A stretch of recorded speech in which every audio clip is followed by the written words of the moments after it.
आपका सुझाव है, इस पर हम तत्काल गौरव करवाते हैं।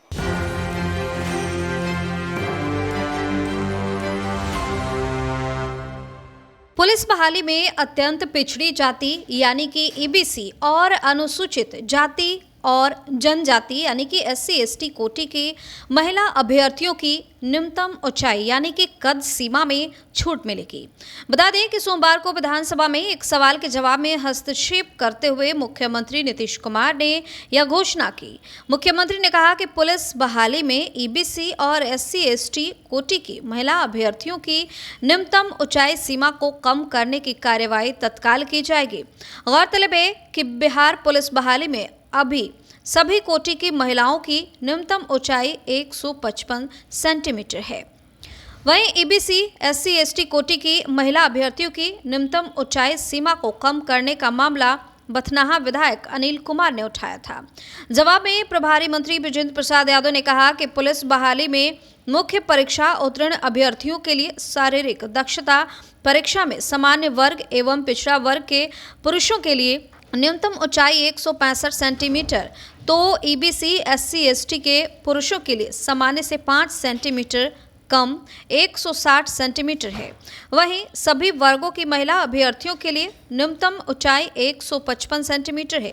ईबीसी SC/ST कोटि की महिलाओं के लिए न्यूनतम ऊंचाई सीमा को कम करने का कोई प्रस्ताव सरकार के पास विचाराधीन नहीं है।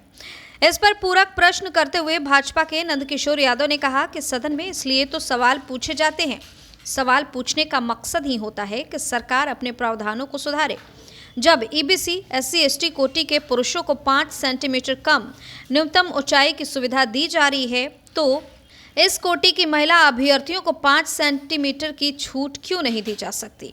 इसी पर हस्तक्षेप करते हुए मुख्यमंत्री नीतीश कुमार ने कहा कि सरकार इस दिशा में तत्काल कार्यवाही करेगी। बता दें कि भाजपा के ही नीतीश मिश्रा के सवाल पर हस्तक्षेप करते हुए मुख्यमंत्री ने कहा कि लोग यह भूल रहे हैं कि जब मैं अटल सरकार में केंद्रीय मंत्री था तो उसी समय खिलाड़ियों को सरकारी नौकरी देने की पहल करवाई। उसी तर्ज पर बिहार में खिलाड़ियों को नौकरी देने का प्रावधान किया। खिलाड़ियों की बहाली कब शुरू हुआ? 2014। अरे सुनिए, बात को भूल रहे हैं। जब श्रद्धेय अटल जी की सरकार थी और उनके सरकार में हम गृह मंत्री थे तो हमने गृह मंत्रालय में खिलाड़ियों को नौकरी देने का काम शुरू किया सबसे पहले इस देश में। और उसके बाद जब यहां आए आप लोग तो सब साथी थे, तो यही बिहार में भी हमने कह दिया कि खिलाड़ियों को हम नौकरी देंगे। तो ये काम तो किया ही जा रहा है, तो काहे आप लोग पूछ रहे हैं इन लोगों से? अरे कभी कोई किसी का दिक्कत होगा ये बता सकते हैं कि जानते नहीं है क्या? ये लोग सब लोग जानते हैं। अरे तो आप तो थे ही, तो फिर पूछ रहे हैं तो हम चुपचाप बैठे हुए थे। हाँ, लेकिन एक जो सवाल पूछा है भाई, हम एक बात कह देते हैं। आपका ये जो सवाल था, इन्होंने जो जवाब दिया वो कहाँ गया वो? और इसका जो सवाल था